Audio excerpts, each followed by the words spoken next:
Gente, fomos para o segundo turno nas eleições presidenciáveis e aqui estou eu novamente para falar do assunto. Antes de mais nada, gostaria de desmistificar algumas coisas que alguns crentes, eu acredito que eles se confundem ao longo do caminho, lembrando que eu estou falando para o público cristão e normalmente para aqueles que estão aguardando a minha opinião. Não estou aqui para forçar você a fazer nenhuma escolha.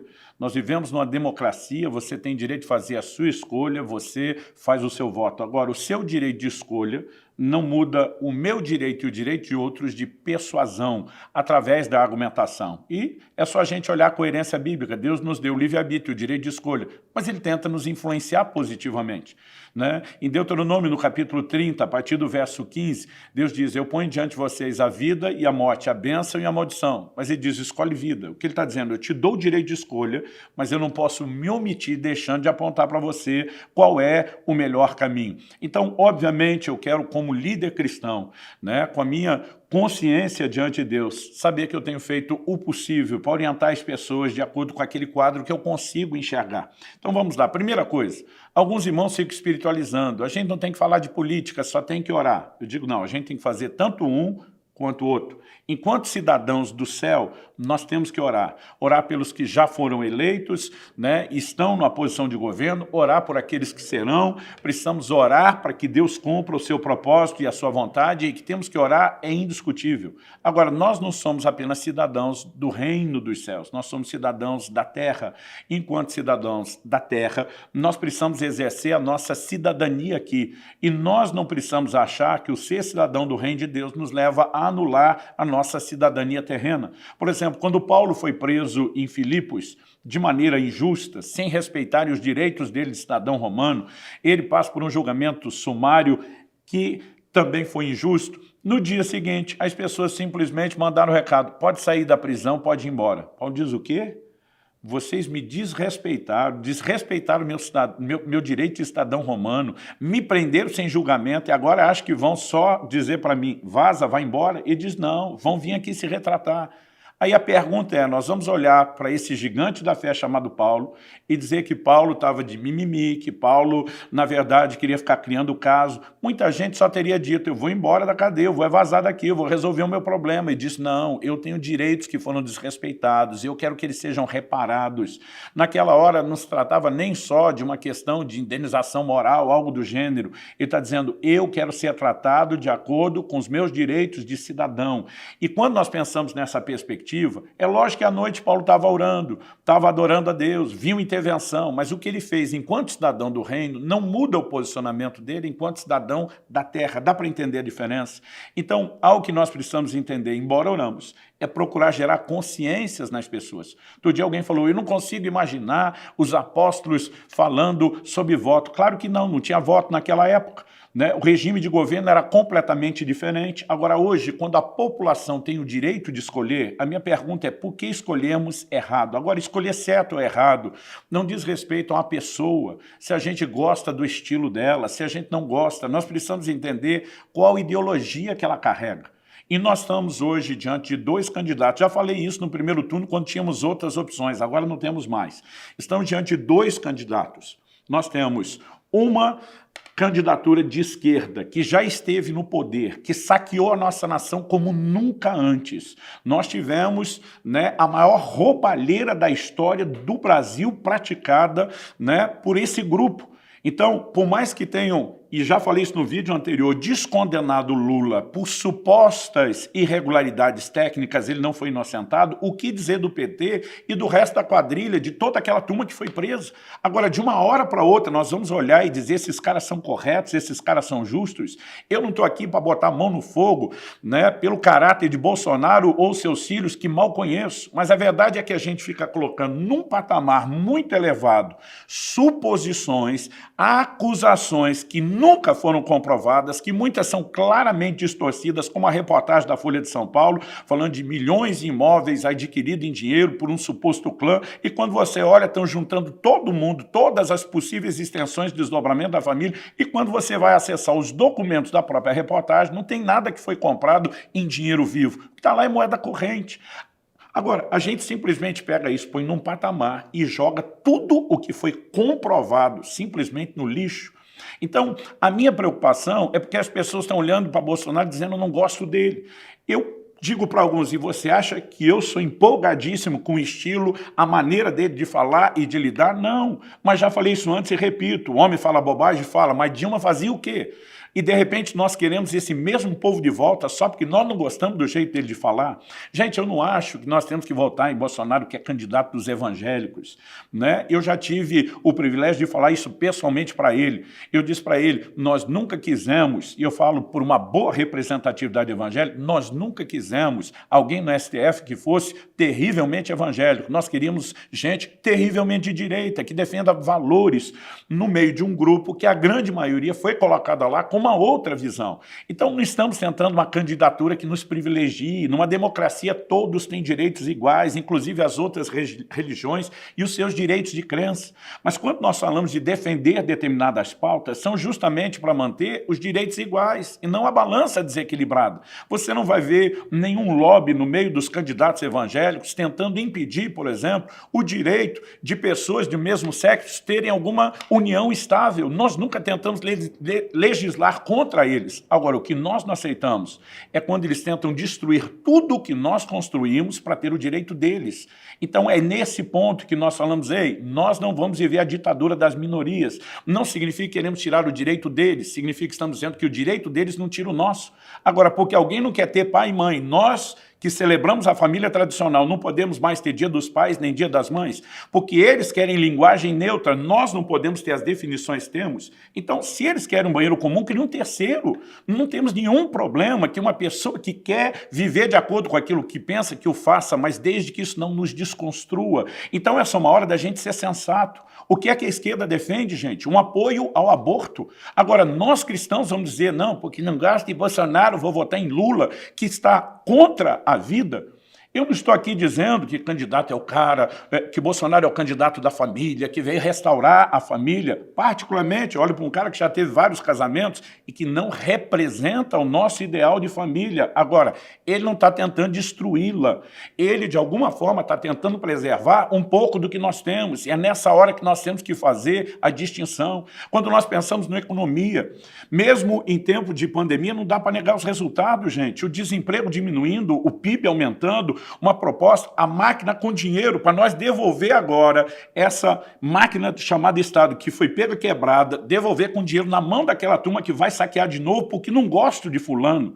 Gente, é hora da gente parar e fazer as contas. Agora eu vejo outros relativizando, dizendo, a igreja não se mete nisso, a igreja não, quem vota não é a igreja, quem vota somos nós, somos indivíduos. Assim como a igreja não faz uma consulta médica, quem faz sou eu enquanto indivíduo. Agora, não é porque eu sou cristão que eu vou deixar de viver todos os outros aspectos naturais, inclusive o da democracia que envolve eleição. Se nós temos a possibilidade, não só o direito, mas a possibilidade de escolher direito, por que é que a gente faria isso de forma errada? Então, nessa hora, eu quero fazer um apelo não só ao seu coração, nós temos milhões de eleitores que não votaram. Nós temos milhões de votos brancos e nulos. E eu quero me dirigir principalmente não a quem já fez sua escolha. Infelizmente, eu diria infelizmente, muitos cristãos estão defendendo a esquerda. E eu, particularmente, tenho dificuldade de entender isso. Recentemente, o irmão André, da Missão Portas Abertas, faleceu. A gente procurando honrar, homenagear o cara, e uma nova geração dizendo, quem é ele? Não tem noção do que foi a igreja batalhar contra o comunismo, contra o socialismo no mundo, contra toda a perseguição produzida à igreja.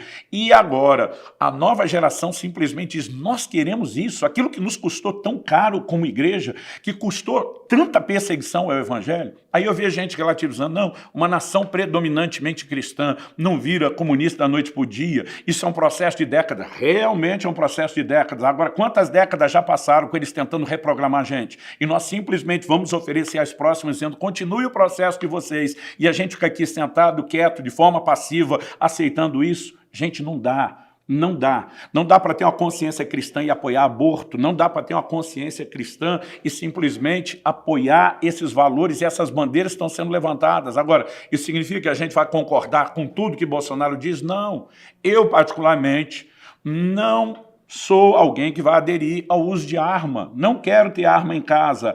Então, acredito que eu tenho o direito de não ter. Mas também não posso, mesmo com todo o conhecimento bíblico, dizer que uma pessoa não pode ter o direito de defender a casa e a família dela. Agora, simplesmente porque esse ponto, esse aspecto da pauta não é o mais atraente, eu vou simplesmente pegar todo o pacote ruim. Alguém esses dias falou, tem um monte de coisa no Bolsonaro que eu não gosto. Eu falei, também, só que quando eu falo do Lula, não tem nada nele que eu goste ou que eu concorde. Então, nesse momento, eu não tenho o candidato perfeito, o ideal. E também eu não estou escolhendo alguém para ser pastor da minha congregação, da minha vida. Nós estamos tentando pegar, como diz aquela linguagem, o que temos para hoje e tentar achar o menos pior.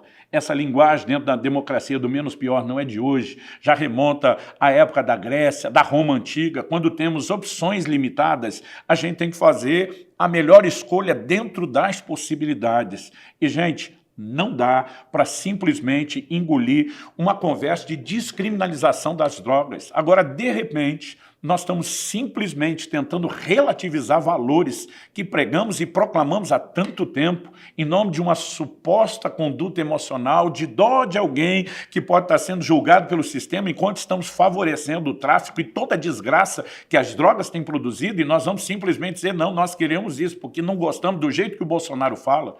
Eu quero fazer um apelo ao seu coração. Alguém diz, eu não acho que se Lula for eleito, ainda mais agora com tantos candidatos, disseram que em torno de 60% são de direita, ele não vai ter governabilidade, ele não vai fazer nada. Eu tenho dito para alguns, e você quer pagar para ver?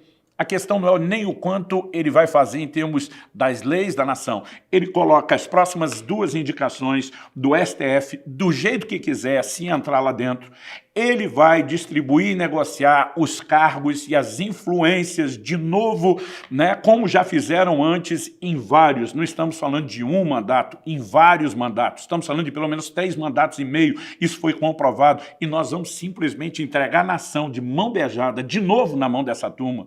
Gente, alguém me perguntou outro dia, se Lula for eleito, você vai orar por ele? Claro, a Bíblia manda orar pelas autoridades. Se for, eu vou ter que orar por ele. Nesse momento, estou orando para que ele não seja eleito. Nesse momento, estou orando para que o quadro não aconteça dessa forma. E eu quero fazer um apelo a você que está em cima do muro, a você que está indeciso. Eu estou tentando te dar alguns subsídios, mas procure pensar e refletir na pauta, em tudo aquilo que é defendido. Quando pensamos economicamente, nós não podemos ter um Estado inchado que tenta carregar todo mundo, é uma questão de tempo. Nós vamos viver o que toda a América Latina está vivendo, países que já tiveram riqueza, estrutura e estão se arrebentando. Nós precisamos pensar numa proposta econômica diferenciada. E apesar de, repito, não ter tudo o que eu mais queria no governo Bolsonaro, pelo menos ele é o que está mais próximo possível daquilo que a gente gostaria e é o que está mais longe possível de tudo aquilo que nós não queremos. Então, sim, voto no Bolsonaro não porque sou bolsonarista, mas quero te dizer uma coisa, sou de forma assumida, admitida, sou anti-PT, sou anti-Lula, sou anti-esquerda, sou contra tudo aquilo que eles representam e defendem. Então não podemos simplesmente nessa hora ser emocionais e confundir as coisas. O segundo turno está chegando. Eu quero te encorajar a tomar a decisão correta. É lógico, você tem o direito de fazer a sua escolha. Eu só quero cumprir o meu papel enquanto cidadão, dizendo, eu também tenho o direito de tentar te persuadir e te dar elementos que te ajudem a pensar, para que você não seja só embalado, deixando que a mídia decida o que é que você vai pensar sobre quem. Quais são os interesses dele?